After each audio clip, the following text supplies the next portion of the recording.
Oke. Gimana kabarnya Bu Nela hari ini? Alhamdulillah baik Oke. Pak, jenengan pripun? Sehat Bu. Kira-kira ada apa ini? Bertemu ini kita ini.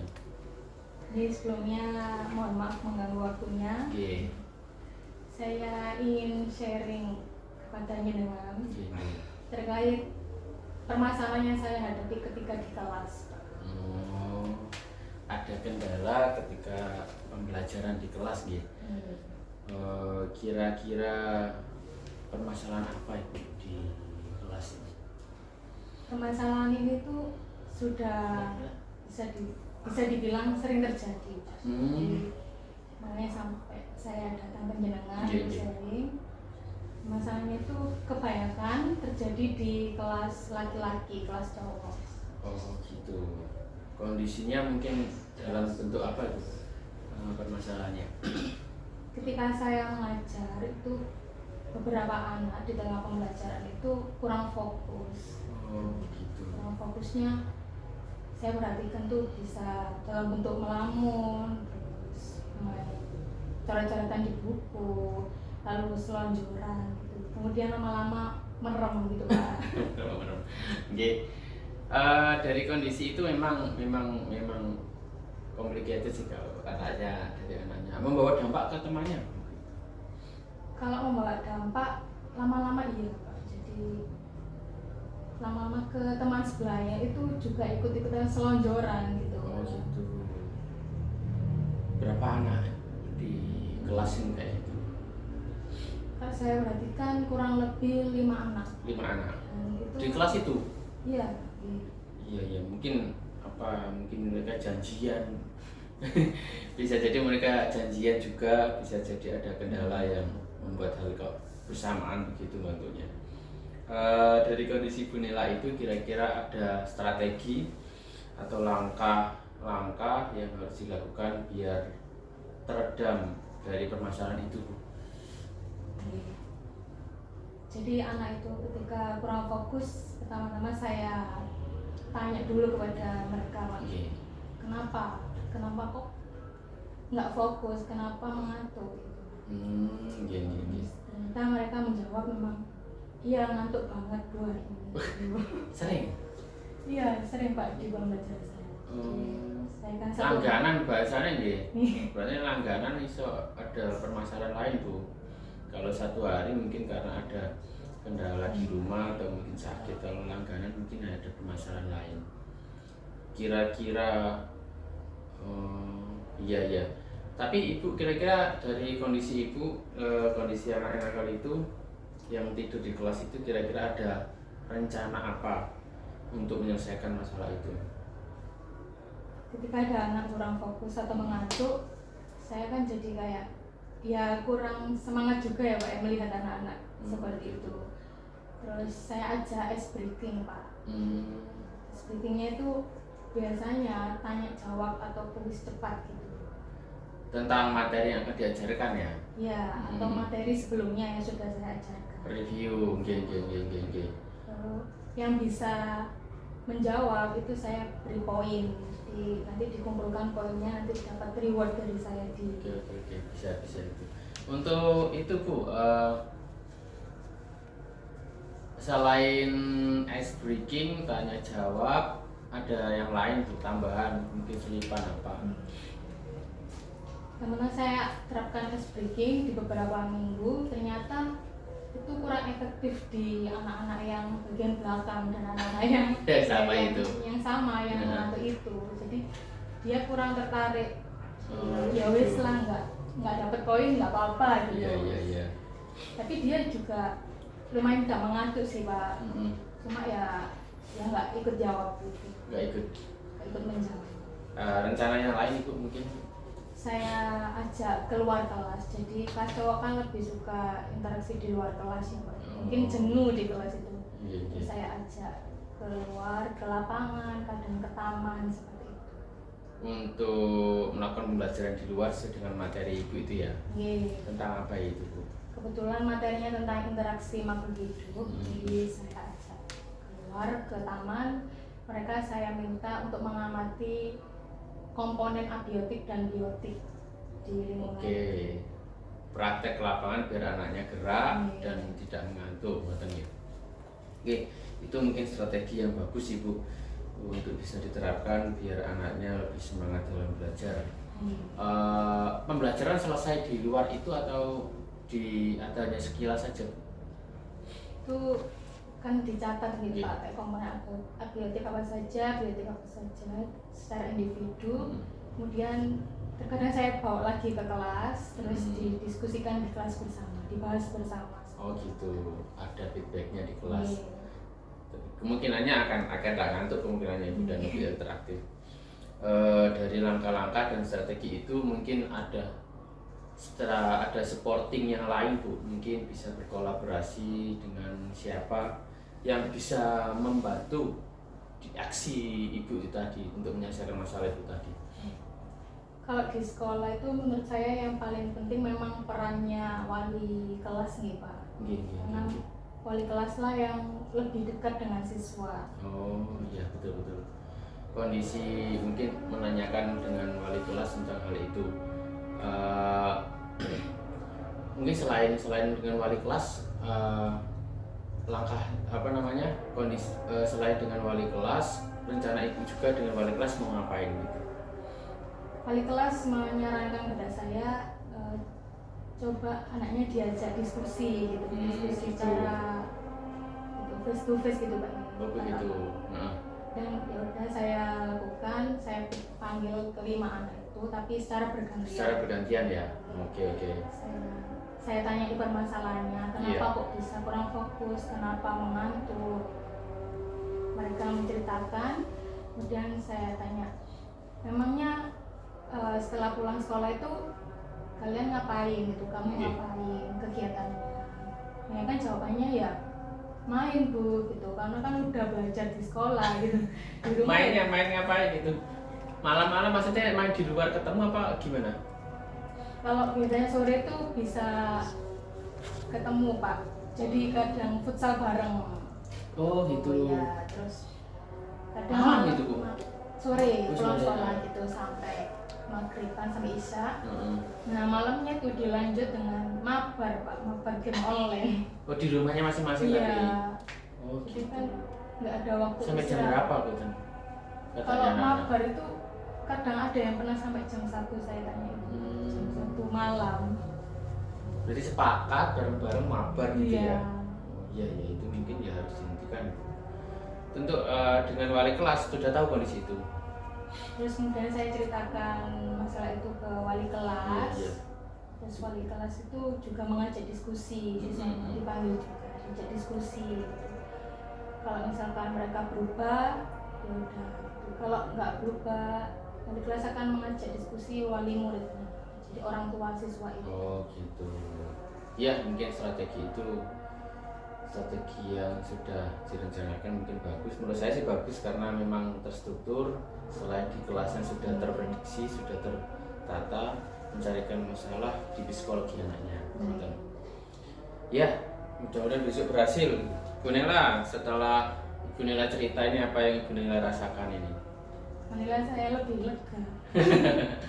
Karena selama ini kan saya pendam sendiri Pak. Mungkin lebih baik kalau permasalahan di kelas Ibu sharing ke mungkin teman sejawat, tidak cuma saya, teman sejawat, karena permasalahan biasanya sama. Gitu. Mudah-mudahan nanti dengan rencana Ibu bisa terlaksana dengan baik. Kapan rencananya dilakukan aksi nyatanya? Pertemuan selanjutnya Pak. Kalau di kelas itu kebetulan besok, jadi insya Allah langsung saya terapkan. Ya, tidak mengantuk lagi. Kita nanti sharing lagi mumpung sudah ada rencana, kita sharing lagi. Mudah-mudahan nanti setelah kita ketemu ini dengan aplikasikan di kelas, nanti kita sharing apakah ada perubahan. Saya yakin ada perubahan Bu, karena dalam segi kelas sudah kita modifikasi, kita siapkan, dan psikologinya anak-anak juga sudah kita siapkan. Saya yakin bisa berubah. Kita ketemu lagi setelah ngajar besok Bu ya. Kita sharing lagi untuk waktunya pada waktu kosong besok. Terima kasih Bu Nela. Mudah-mudahan bisa berubah. Assalamualaikum.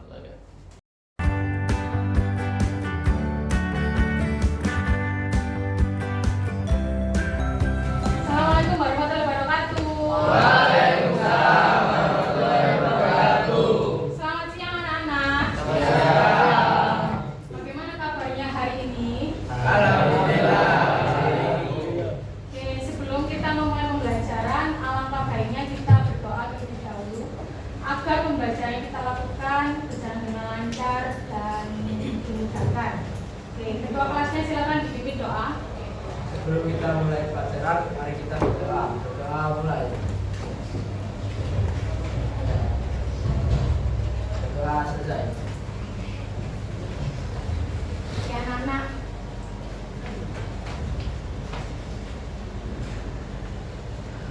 saya ingin bertanya kepada kalian. Menurut kalian apakah menyadari emosi atau perasaan kita saat hari ini itu berpengaruh terhadap proses pembelajaran dan hasil belajar? Ya. Emosi yang kita alami saat ini itu berpengaruh atau tidak terhadap proses pembelajaran?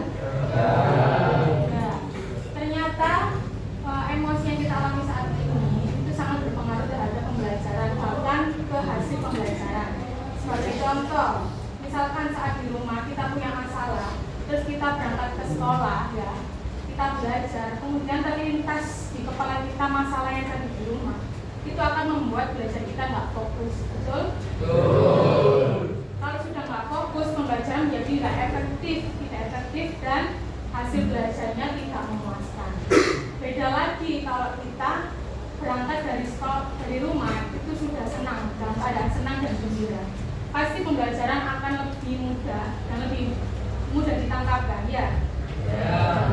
Jadi emosi itu sangat berpengaruh terhadap proses pembelajaran dan hasil belajar.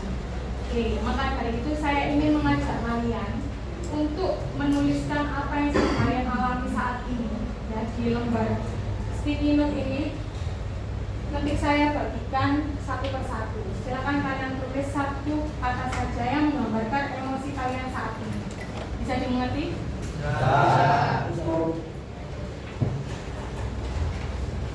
Dibantu.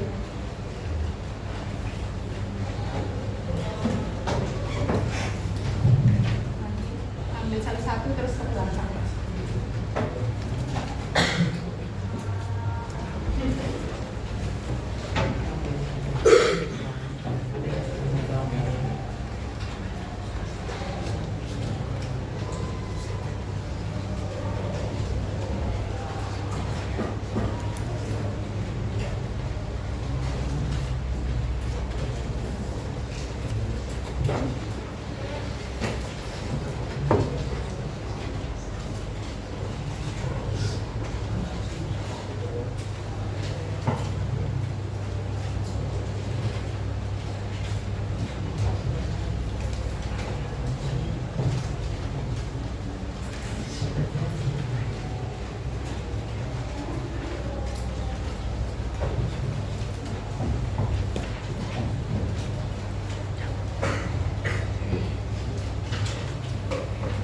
Kalau sudah diterima, silakan ditulis satu kata saja yang menggambarkan emosi kalian saat ini.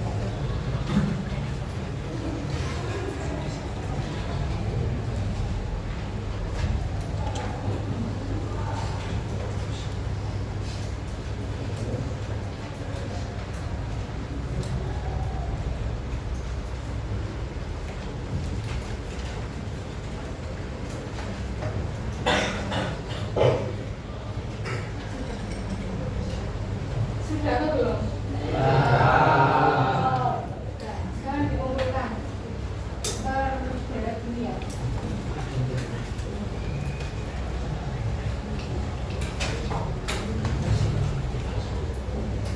Nah, yang bagian pojok dikumpulkan saya.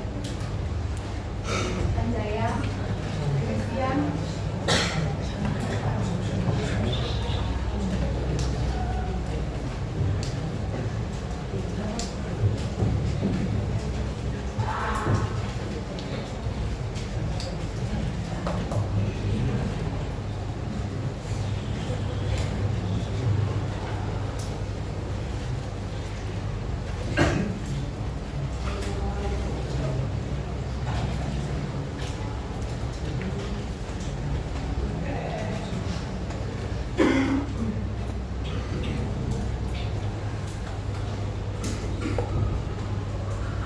Oke, sudah semuanya? Semua siswa sudah menuliskan emosi atau perasaannya saat ini. Itu Christian sudah.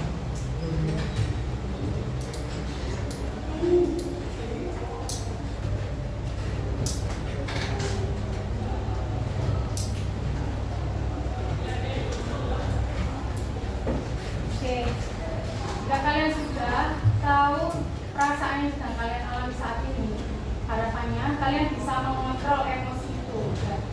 Misalkan mungkin kalian sedang marah, tapi gimana caranya biar tidak berpengaruh sama proses pembelajaran atau hasil belajar? Dikontrol emosinya ya. Jangan diluapkan atau dilampiaskan kepada teman sebaya atau kepada guru. Jadi mengerti? Oke, selanjutnya saya ingin membuat kesepakatan kelas ya. Yang pertama, saat kalian ingin bertanya atau menjawab pertanyaan dari saya, silakan angkat tangan terlebih dahulu. Yang kedua, apabila ada siswa yang kurang fokus atau mengantuk, nanti siswa tersebut akan saya minta maju ke depan untuk mendampingi saya melakukan SPP. Ya. Bisa dimengerti? Sebelum mulai pembelajaran, saya ingin bertanya, pada minggu lalu kita sudah belajar tentang apa? Ya, tidak. Minggu lalu kita belajar tentang sistem organisasi kehidupan, Bu. Ya, betul. Ada yang bisa mengurutkan dari yang terkecil sampai yang terbesar sistem organisasi kehidupan? Saya, Bu. Ya. Urutan organisme kehidupan dimulai dari atom, molekul, organisme sel, organel sel dulu ya. Ya. Terus sel, jaringan, sistem organ, organisme, betul. Yang terakhir organisme. Oke. Hari ini kita akan belajar terkait interaksi organisme dengan lingkungannya. Oke. Organisme satu dengan organisme yang lain itu saling membutuhkan, betul? Kalau sudah membutuhkan pasti timbullah interaksi. Contohnya ada kupu-kupu. Kupu-kupu itu lapar, ingin makan. Apa makanan kupu-kupu? Nektar ya, nektar yang ada di bunga. Dia hinggap di bunga, mengambil nektar. Kemudian bunga juga diuntungkan.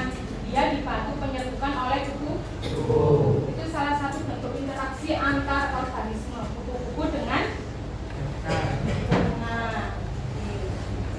Terus ada lagi interaksi antar organisme dengan lingkungannya. Contohnya hewan-hewan reptil seperti kadal dan buaya saat pagi hari menjelang siang hari, saat ada matahari itu dia berjemur. Ada yang pernah lihat? Kalau buaya itu dia membuka mulutnya. Nah, itu berjemur. Tujuannya apa? Tujuannya biar menstabilkan suhu tubuhnya, biar kembali hangat dan bisa melakukan metabolisme dengan baik. Itu salah satu contoh interaksi organisme dengan lingkungan. Oke, sekarang saya tanya, ada yang tahu pengertian lingkungan itu apa? Betul. Itu sesuatu yang ada di sekitar kita, Bu. Sesuatu yang ada di sekitar kita, betul ya? Sesuatu yang ada di sekitar kita yang mempengaruhi kita baik secara langsung atau tidak langsung. Di dalam lingkungan ada dua komponen.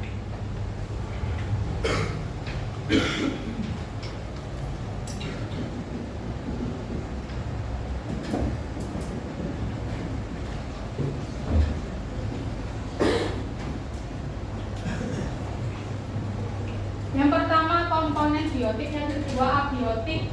Komponen biotik itu yang bagaimana? Ya, Bu. Komponen biotik itu adalah makhluk hidup, sedangkan komponen abiotik itu adalah benda mati. Ya betul. Komponen biotik itu adalah segala sesuatu yang ada di ekosistem yang mengacu pada makhluk hidup. Contohnya makhluk hidup apa saja? Hewan, tumbuhan, manusia. Terus ada lagi mikroorganisme. Terus bakteri, jamur dan lain-lain. Itu contohnya biotik. Biotik berdasarkan cara makannya itu dibedakan menjadi 3.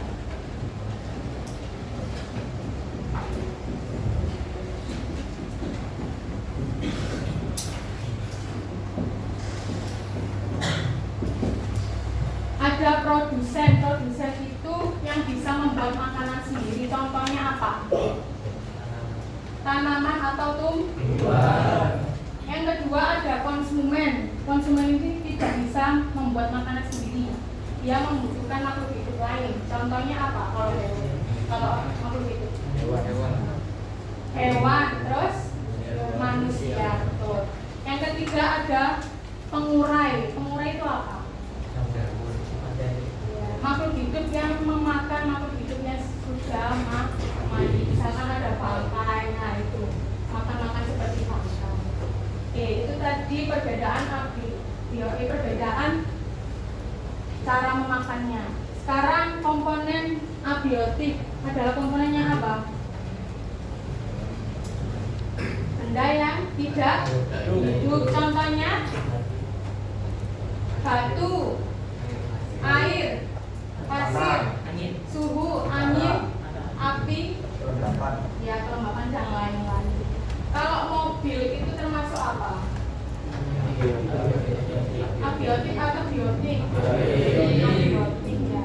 Bukan berarti dia bisa jalan, itu termasuk biotik. Oke, saya perhatikan di belakang pojok itu ada yang tidur-tiduran ya. Siapa namanya? Zaki ya? Zaki kenapa tidur? Ngantuk. Oke, tadi kesepakatannya kalau ada yang tidur harus maju. Oke, Zaki.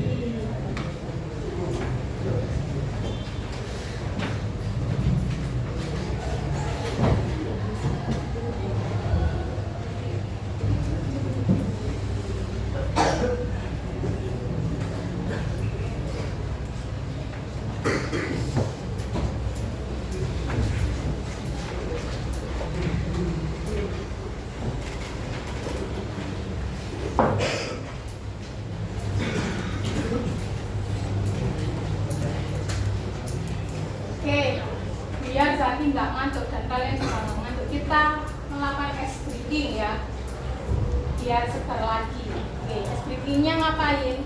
Jadi nanti ya, kalian nyanyi satu kelas sambil bawa stiku, dioperkan ke teman sebelahnya. Nanti kalau sudah lagunya habis, yang memegang terakhir lah itu yang aduh.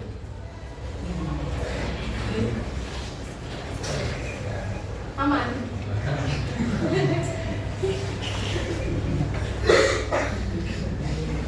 Oke, lanjut ya, fokus lagi. Kalau lagunya habis, yang megang tipe terakhir itu nanti akan saya kasih pertanyaan ya. Oke, sekarang tugasnya Zaki menentukan lagu apa Zaki? Lagu balonku, hafal semua ya? Dimulai dari siapa? Dari saya muternya ke sana ya. Terus oke, lagunya itu bisa di setting, kalian bisa dipercepat atau diperlambat ya. Oke, kasihkan saya. Bisa dimulai ya. 1, 2, 3. Balonku ada 5, rupa-rupa warnanya, hijau, kuning, kelabu, merah muda dan biru, meletus balon hijau daun, hatiku sangat kacau, balonku tinggal 4, ku pegang erat-erat. Oke, terakhir di siapa? Rizky, kamu punya pertanyaan buat Rizky nggak ada? Nggak ada. Oke, saya yang bertanya kepada Rizky. Siapa nih bisa di sini? Tadi dijelaskan produsen, konsumen, pengurai. Contohnya produsen itu apa Rizky? Yang bisa membuat makanan sendiri. Berarti contohnya konsumen itu apa Zak? Hewan. Betul. Oke, terima kasih Zaki ya, kembali ya. Masih ngantuk nggak? Enggak.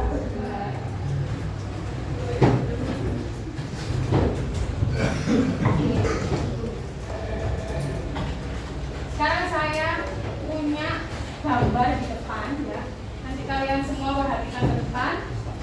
Kemudian kalian identifikasi mana yang termasuk biotik, mana yang termasuk abiotik. Yang bisa langsung acungkan tangan.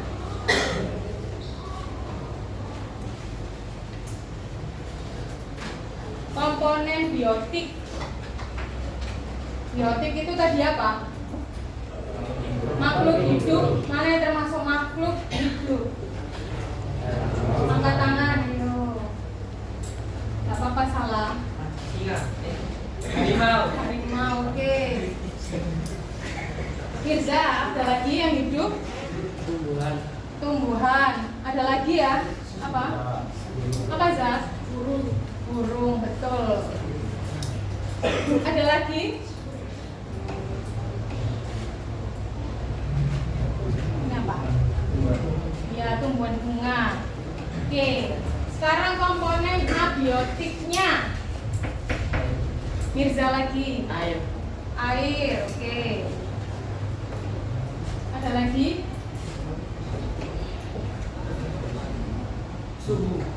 Suhu ya, suhu di sini ya. Terus ada lagi? Angin, betul. Batu, oke. Sudah betul. Oke, kita next ke gambar selanjutnya. Oke, komponen biotik yang mana? Ikan semua ya berarti ya? Iya. Ada lagi? Terumbu karang. Yang mana itu? Yang ungu, betul. Ada lagi? Tumbuh-tumbuhannya ada di sini. Mungkin kalian nggak tahu namanya ya. Oke. Sekarang komponen abiotik Zaki yang mana, Zak? Abiotik itu tidak hidup. Air, betul. Siapa lagi?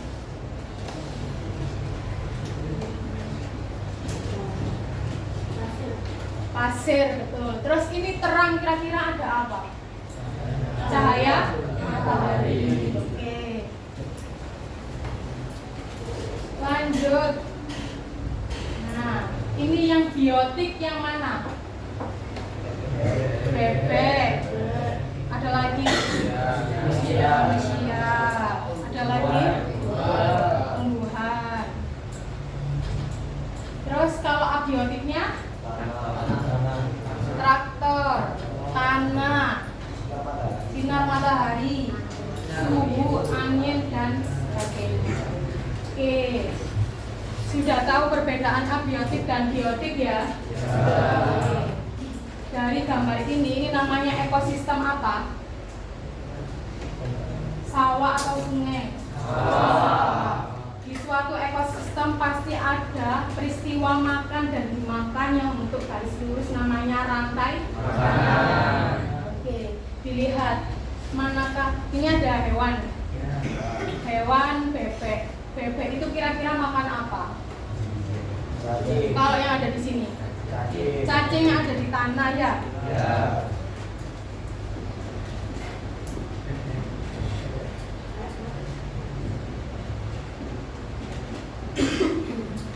Terus bebek kira-kira nanti dimakan siapa?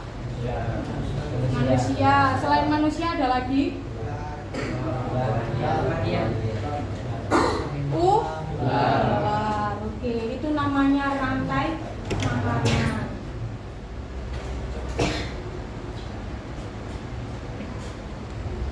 Oke.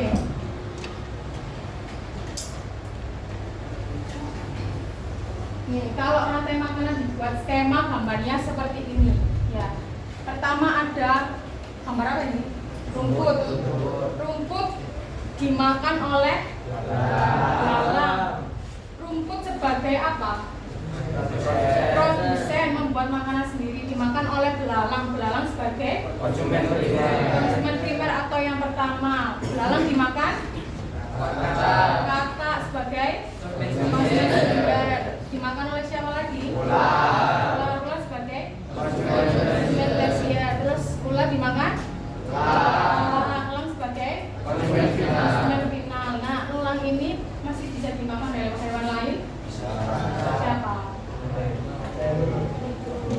dia kalau mati akan dimakan oleh pengurai, contohnya bakteri dan jamur. Nah, ini contohnya rumput. Rumput itu tidak hanya dimakan oleh belalang, ya, bisa dimakan oleh hewan lain. Contohnya apa?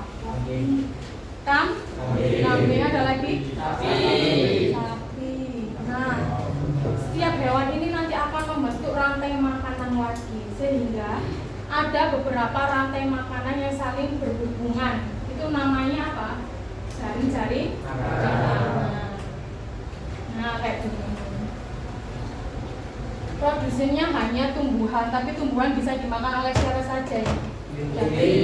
Tikus, Banyak sekali jenis konsumennya. Ya, ini namanya jaring-jaring makanan. Oke. Kalian sekarang sudah tahu perbedaan rantai makanan dan jaring-jaring makanan. Ya. Ada yang ditanyakan? Ya, oke. Sekarang saya bagikan lembar kerja peserta didik atau LKPD satu persatu. Ya. Dikerjakan nomor 1 sampai 3.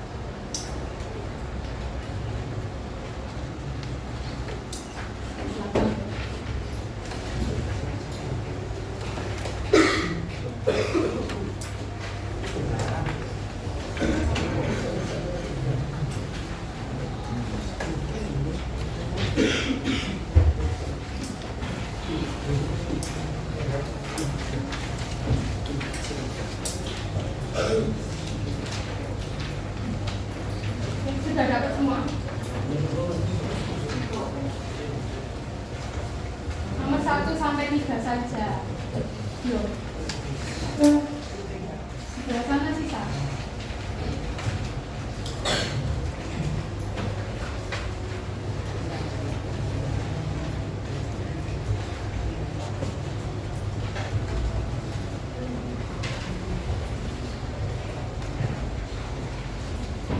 Jadi sudah.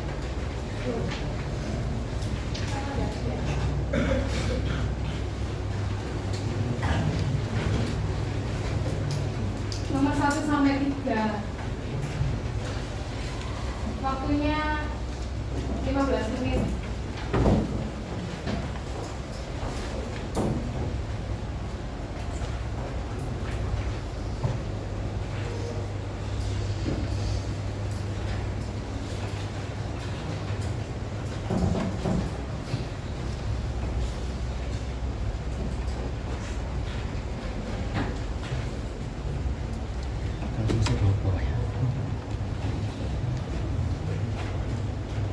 Komponen biotik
satu tidak apa-apa ya.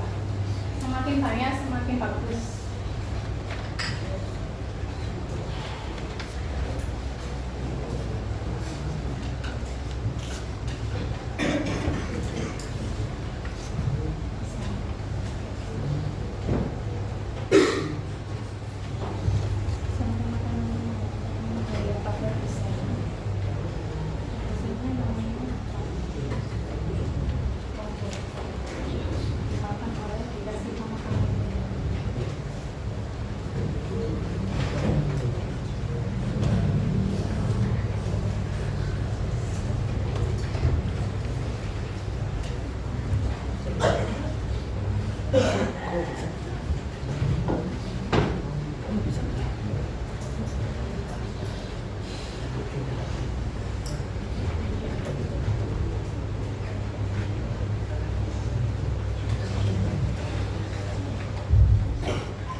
Assalamualaikum warahmatullahi wabarakatuh. Waalaikumsalam warahmatullahi wabarakatuh. Saat ini saya akan mempresentasikan hasil dari jawaban LKPD saya. Pada nomor 2 disuruh menyebutkan komponen biotik dan komponen abiotik pada gambar. Pada gambar ada komponen biotik dari tumbuhan, contohnya seperti rumput, teratai, dan pepohonan. Lalu ada hewan, contohnya seperti rusa, katak, ikan-ikanan, dan elang. Dan komponen abiotik terdapat tanah, pasir, angin, air, dan suhu. Lalu saya pada nomor 3 saya menemukan 3 rantai makanan. Yang pertama, dari nomor 2 ada yang beda jawabannya, ada yang mau menambahkan? Batu. Komponen apa? Abiotik. Komponen abiotik ada batu, mungkin juga ada sinar matahari ya. Ya. Lalu komponen biotik ada hewan lain di situ. Pocong, apa? Kura-kura ya. Dan capung. Oke, itu tambahan dari teman-teman. Sekarang nomor 3, Raffi sudah menemukan berapa rantai makanan? 3, ditulis di depan ya, Fi.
Terima kasih Rafif, silakan duduk.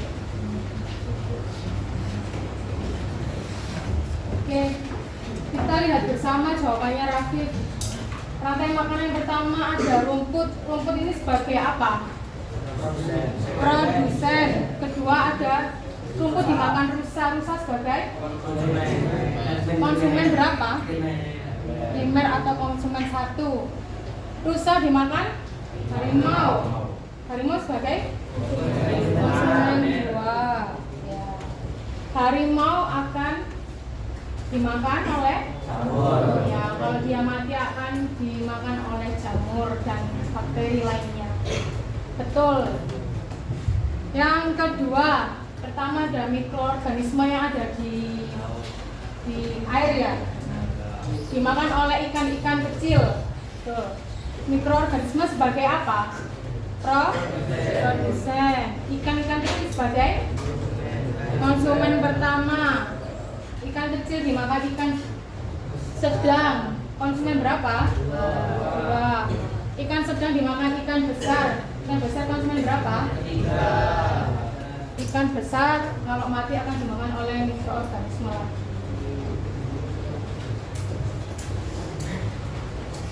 Yang ketiga, ada rumput. Rumput sebagai apa? Produsen. Rumput dimakan capung. Capung sebagai konsumen 1.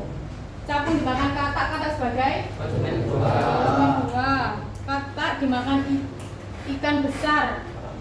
Ikan besar sebagai konsumen 3. Ikan besar kalau mati akan dimakan mikroorganisme. Itu contohnya rantai makanan. Dan mungkin berbeda dengan jawaban kalian ya. Oke. Sekarang anak yang nomor 4, dilihat halaman selanjutnya. Itu ada tabel sekumpulan link ya. Biasanya kalian kalau di rumah kan main HP. Nah, itu boleh dibuka. Nah, itu isinya materi-materi yang mungkin tidak saya jelaskan di sini. Bisa dipelajari sendiri di rumah ya. Untuk yang nomor 5 dan 6 itu digunakan sebagai tugas individu dan dikumpulkan minggu depan. Jadi tugasnya bagaimana Bu? Kalian akan mengamati lingkungan yang ada di sekitar rumah. Kemudian tuliskan komponen biotik dan abiotiknya.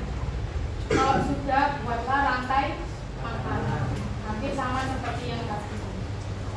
Bisa dimengerti? Bisa. Nah, untuk pengumpulannya itu bisa berbagai macam. Bisa melalui video, bisa melalui poster, infografis, lagu, atau makalah. Tergantung anak, tergantung kalian sukanya yang mana. Mungkin kalian suka nyanyi, oke, buatlah hasil jawaban itu dengan sebuah lagu, dilakukan mungkin.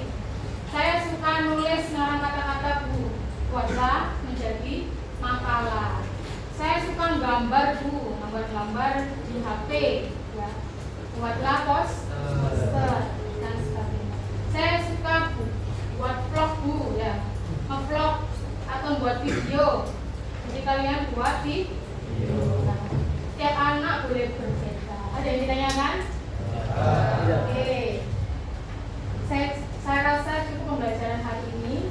Ya, sebelum kita akhiri, ada yang mau mereviewkan materi hari ini? Saya Bu. Ya, silakan.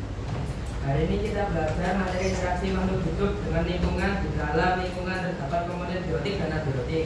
Di lingkungan terjadi peristiwa makanan dan dimakan yang membentuk rantai makanan. Gabungan dari rantai makanan membentuk jaring-jaring makanan. So, terima kasih ya Nika. Ya. Oke.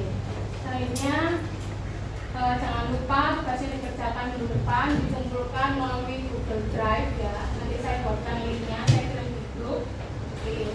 Saya tutup pembelajaran. Silakan ketua kelasnya dipimpin doa. Kita mengakhiri pelajaran, mari kita berdoa. Berdoa mulai. Berdoa selesai. Saya akhiri pembelajaran. Apabila saya memiliki kesalahan mohon dimaafkan. Assalamualaikum warahmatullahi wabarakatuh. Waalaikumsalam warahmatullahi wabarakatuh.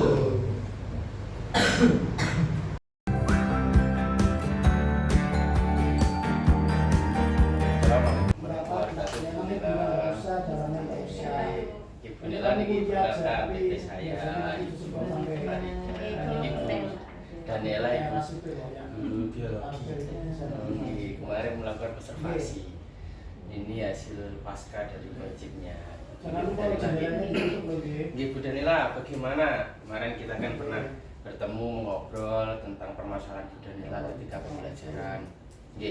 Nah, setelah Februari kemarin Bu Daniela menerapkan pembelajaran di kelas. Apakah ada hasilnya yang signifikan Bu dari pembelajaran yang kita rencanakan kemarin?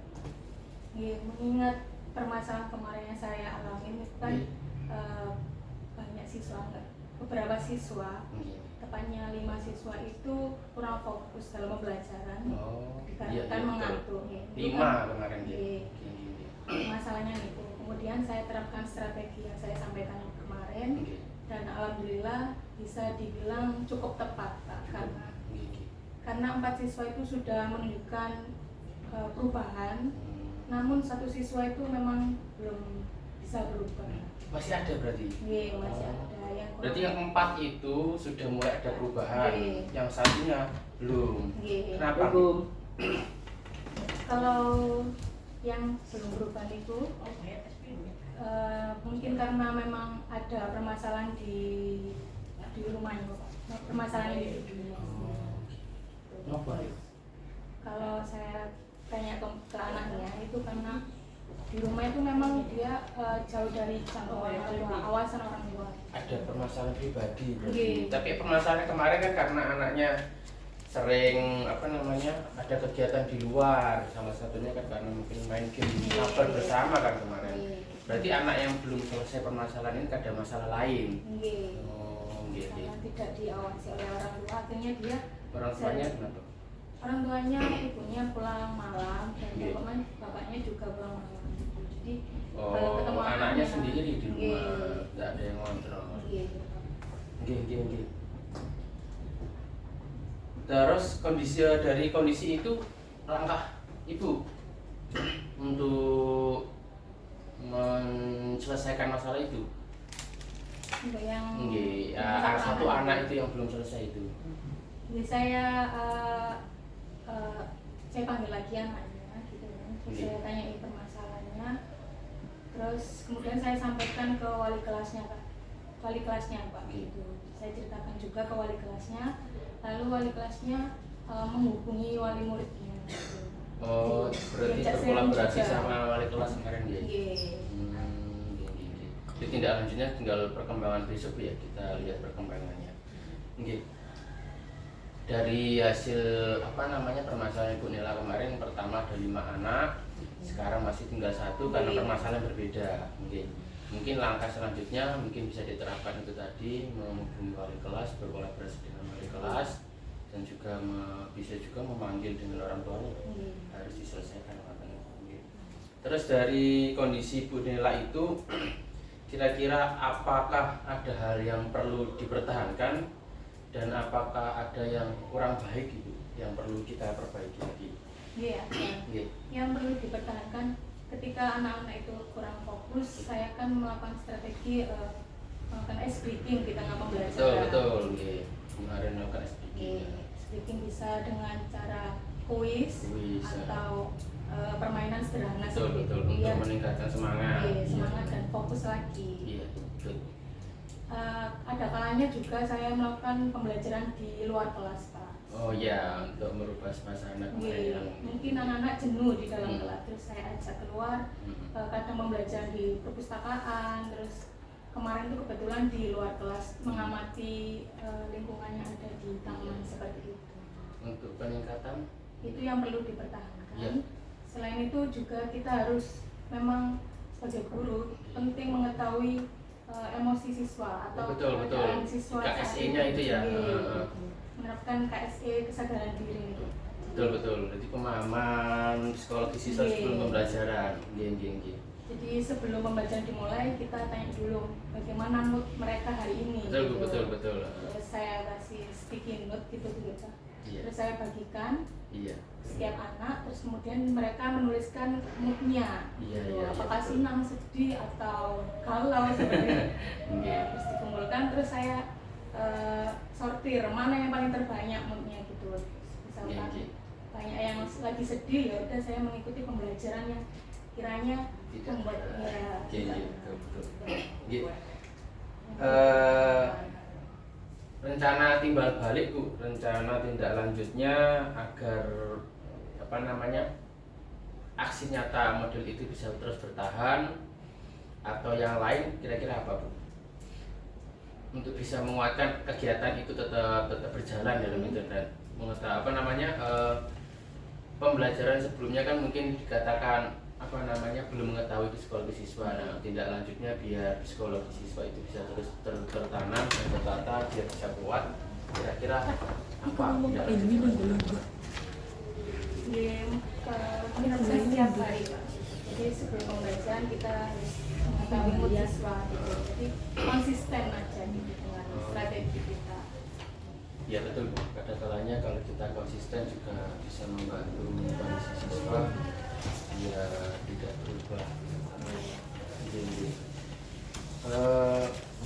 apakah ada rencana Ibu untuk menularkan sharing kepada teman sejawat tentang salah satunya Ibu menerapkan KSI, kesadaran diri, kesadaran sosial. Kemarin kan saya lihat itu Ibu sudah menerapkan kesadaran dirinya dengan cara menanyai anak moodnya, kesadaran sosial, bertanggung jawab juga ada kemarin untuk anak-anak di kelompok itu memutuskan suatu permasalahan juga ada. Nah, Ibu kan sudah sedikit banyak menguasai KSE dan juga berverifikasi juga ada kemarin. Apa enggak ada rencana sharing sama teman Bu? Ben ada temannya lebih enak kan kita lebih bisa sharing. Selama ini kan kebanyakan guru saat mengajar itu memang tidak mengetahui mood siswa gitu Pak. Kiranya itu bukan hal yang penting gitu. Nah betul Bu, betul. Jadi kita masuk terus ngajar ya udah nggak tahu moodnya siswa itu gimana gitu kan. Ya memang itu harus diterapkan pada diri kita sendiri, terus lalu kita sharing tentunya mungkin ke sesama guru mata pelajaran. Misalkan saya guru biologi, saya sharing ke guru biologi yang lain. Gimana tanggapannya, apakah itu memang efektif diterapkan atau mungkin ibu yang lain itu punya cara yang lain seperti itu. Sempat ada mungkin 1-2 yang sudah disaringkan guru mapel apa? Sudah pernah. Mapel kimia. Kimia kemarin. Sudah sharing. Permasalahannya apa di mapel kimia kemarin? Hampir sama. Mapel kimia itu anak-anak kesulitan memahami nama-nama ilmiah itu Pak. Kayak natrium gitu. Nah, kesulitannya di situ. Terus itu masih abstrak dengan kimia kan. Gitu. Ini pelajaran apa sih? Apa gunanya? Sedangkan kalau biologi kan memang lebih ke alam gitu. Lebih ke alam betul Bu. Kalau kimia itu masih abstrak. Oke Bu Nela, terima kasih setelah kita bersharing dan Bu Nela juga punya pemahaman baru terus sharing dengan temannya. Kira-kira yang Ibu Nela rasakan apa ini? Tentunya lebih lega dan saya tuh jadi kayak ada pendukungnya gitu. Ternyata rekan saya yang lain guru kimia itu juga insya Allah kedepannya akan menerapkan emosi siswa tadi KSE tadi. Mudah-mudahan apa yang kita bahas dan kita sharingkan kemarin bermanfaat dan berkembangkan dalam pembelajaran Indonesia. Terima kasih Bu Nela. Sama-sama Pak. Terima kasih juga. Ya, terima kasih Bu Nela dan Pak Hakim. Terus saja saya juga terima kasih dengan Pak Hakim. Pak Hakim sudah katakan di situ mengimbaskan ke Bu Nela sehingga pembelajaran ini lebih dekat dengan siswa. Lebih dekat dengan siswa. Betul. Terima kasih.